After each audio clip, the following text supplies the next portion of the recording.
I am a 35-year-old kissless, hugless, virgin loser. And despite that, I'm also a dad. About a year ago, I started this channel just to talk about my life and just vent about all of my lifelong struggles. In my very first video, I talked about how I am a kissless, hugless, handholdless virgin, and I'm unemployed, I haven't worked for years, and I still live with my dad at 35 years of age. And I didn't really expect much to come of it, I thought I'd be lucky to even get 100 views per video or something like that, but for some reason, the channel really took off, and I actually ended up having thousands of people watching each and every piece of garbage slop video I put out. And obviously I know at least half of my viewers are just hate watching. I read the comments on my videos sometimes, it's pretty obvious why most of you are watching. But regardless of that, since I've stopped making videos about 6 months ago, a lot of people have been wondering where I've been. I get lots of comments asking, "Loser Maxing, where have you been? Please start making videos again. What's going on?" And I get it, I put out like 50 videos in a period of 3 or 4 months or whatever it was, then seemingly just fell off the face of the earth with no warning, so what gives? Well, believe it or not, there actually is a pretty good reason why I haven't been making videos. And that reason is because I have a son now.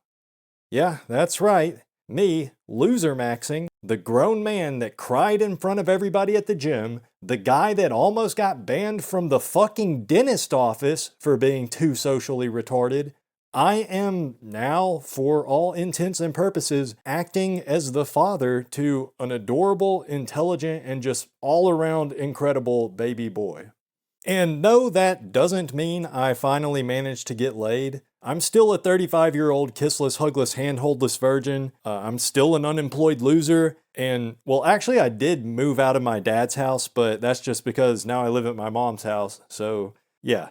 If you haven't figured it out yet, obviously I'm not this baby's biological father. He's actually like my second cousin or first cousin once removed or something like that. I don't know the actual technical term for our relation, but basically he's my cousin's baby. And my cousin, his mom, basically just gave birth to him and then abandoned him.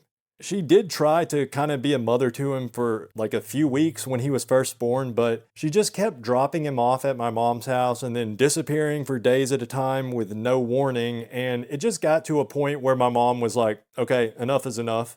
And so my mom actually legally adopted him, and my cousin didn't fight it at all. She was just like, okay, cool, you can be his mom now. And we actually haven't even seen her for like 3 months at this point, so who knows what she's been up to.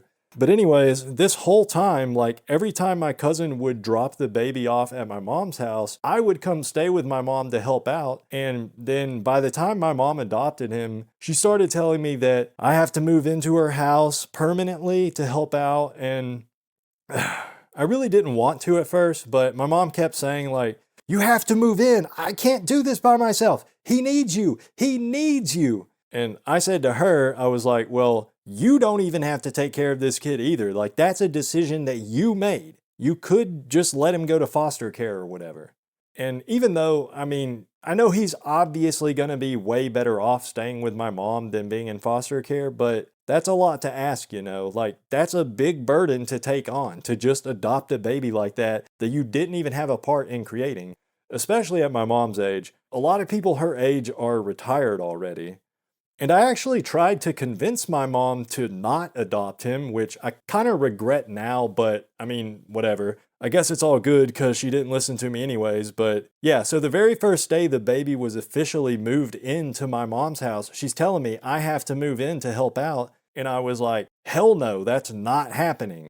I've been living at my dad's house for so long now. I'm comfortable there. Really didn't want to move in with my mom for any reason. But anyway, so I agreed to go over there and stay a couple of nights at first just to help out, during the transition period when she first adopted him. And then, I don't know, I just never left.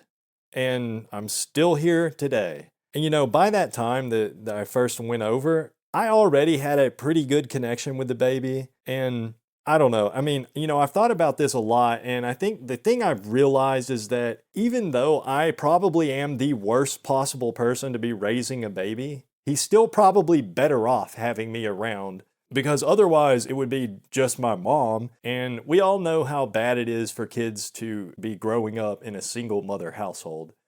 And I know everybody's going to be commenting, calling me a cuck, like, ha ha, loser maxing such a cuck. He's raising another man's baby. Ha ha, cuck. And I get it, but at this point, I really don't care. I've accepted my fate.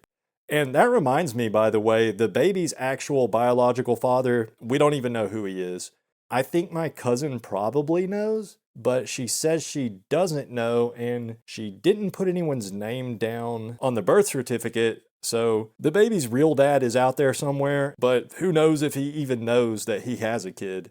And I really don't know what would happen if the real dad shows up someday. I mean, if we got a knock on the door one day and it's baby's biological father and he's like, hey, I want my son back, didn't even know he existed till now, so now I want him to come live with me. I really don't even know how I would react because I can sympathize, like that would totally not be fair to him if he really didn't even know he had a son, but at the same time, the baby's been with me and my mom for so long at this point. I mean, he's like 8 months old or something like that by now.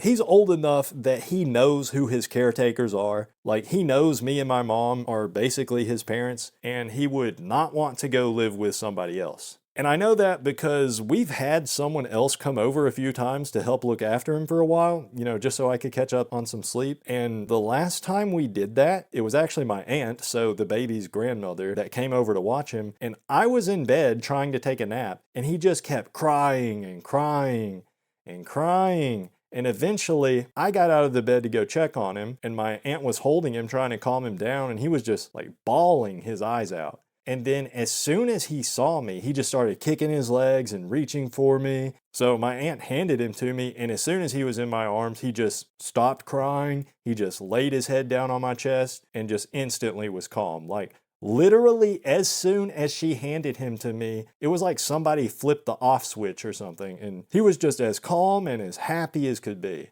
And that's just one example, but yeah, I mean, I guess if his real dad did show up out of the blue and try to take him back, my mom is the actual legal guardian now, so he wouldn't have any legal right to take him, but I don't know. I would probably be okay with it letting him see him sometimes, but I don't know. It just depends, but whatever. That's probably not gonna happen anyway. Anyway, yeah, so like I said, I really didn't want to be taking on the role of being this kid's dad at first, and really I still don't consider myself his dad. Like, I don't want him to call me dad when he gets older. He can just call me by my name. But I am doing all the things that a dad would be doing. I'm changing his diapers, I'm feeding him his bottle.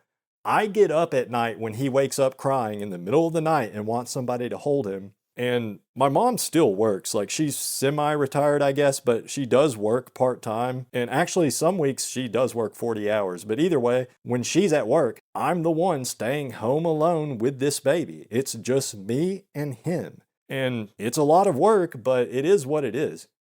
He needs someone to take care of him, so I guess it might as well be me. I'm not doing anything else. And oh yeah, that's what I meant to say. I didn't want to be his dad at first. I didn't want to actually move in with my mom and be a full-time parent to this baby, but there was this one moment, this one thing that happened that really made me think, okay, I'm in this for life. And since that moment, I've had no second guessing whatsoever. And what happened was, my mom was at work and I was at home watching the baby, and he was taking a nap while I was holding him because this baby, man, I love him, but he just refuses to nap during the day unless somebody is holding him. But anyways, I was holding him while he slept, and I had to get up to go to the bathroom. So while I was walking to the bathroom, there was a sound outside, or maybe my foot kicked the wall or something like that. Anyways, there was some kind of sound, and it startled the baby, and he woke up all of a sudden. So he's startled awake all of a sudden, and then he's looking around like all confused and everything, like he doesn't know where he is. And then he looks at me and we make eye contact, and he just immediately got the biggest grin on his face, and he closed his eyes, just still smiling, and then he just slowly fell back asleep, and I just watched him as his smile slowly faded away as he drifted off into sleep. And I could just see how, for him, just the sight of me and knowing that it was me that was holding him, that was so comforting to him that, he just felt safe enough to go right back to sleep. And that was something that, I mean, it sounds kind of gay, but whatever. Like, if you're familiar with my channel at all, then my self esteem is pretty much non existent. Like, I just felt like I was a burden on everyone in my life, and my family would just be better off. Really, the world would be better off without me in it. But the moment when that baby smiled at me like that, I realized that he does need me. I don't know if a baby his age is even capable of love, really, but like he's probably just running off instinct for the most part. But even so, I am important to him. He looks to me for comfort. He feels safe with me. And if I wasn't there, like if I just disappeared all of a sudden, it would affect him. It would have a negative impact on his life.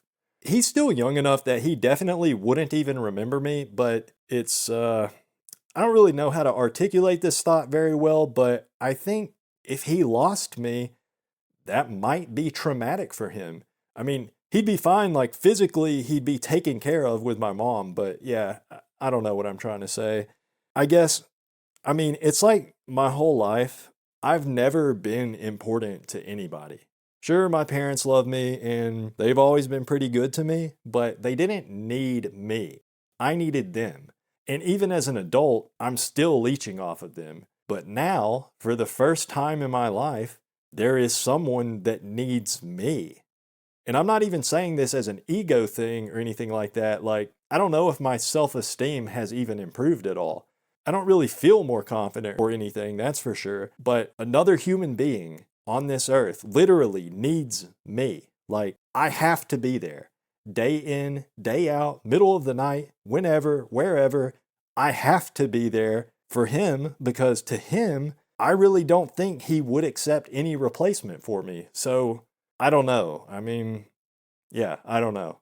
Well, anyway, yeah, that's why I haven't been making videos, but I'm starting to kind of get used to my new lifestyle, so I think I'll be able to find the time to make videos again, so stay tuned.